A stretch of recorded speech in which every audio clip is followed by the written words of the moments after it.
America మాజీ అధ్యక్షుడు Donald Trump మీద కాల్పుల సంఘటన వ్యవహారంలో వాస్తవంగా ఆయన ఏదైతే భద్రత అంతా చూసేది సీక్రెట్ సర్వీస్, అదే సందర్భంలో బయట భద్రత అంతా చూసేది లోకల్ పోలీస్. అక్కడ తుపాకీ పట్టుకుని నుంచున్నటువంటి క్రూకు సంబంధించినటువంటిది జనమంతా చూశారు.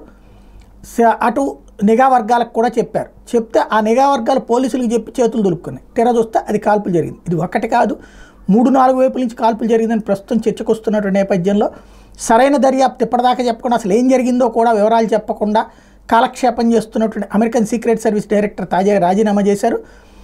ప్రస్తుత మాజీ అధ్యక్షుడు భద్రత కోసం ప్రత్యేకంగా ఏర్పాటు చేసిన సీక్రెట్ సర్వీస్ విభాగం తన కీలక బాధ్యతలు నిర్వర్తించడంలో విఫలమైందంటూ తీవ్ర విమర్శలు వెలువెత్తడం, ట్రంప్ మీద హత్యాయత్నం తమ అతిపెద్ద వైఫల్యమని కాంగ్రెషనల్ కమిటీ విచారణలో ఆమె ఒప్పుకున్నారు.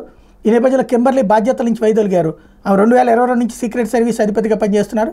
ఈ నెల 13వ తేదీన పెన్సిల్వేనియాలో రిపబ్లికన్ పార్టీ అభ్యర్థి అయిన ట్రంప్ చేపట్టిన ప్రచార ర్యాలీ సందర్భంగా దొండగుడి దగ్గరలోని భవనం మీద కాల్పులు జరిపినటువంటి దాంట్లో ఫెయిల్యూర్ నేపథ్యంలో ఆమె రాజీనామా చేయక తప్పల.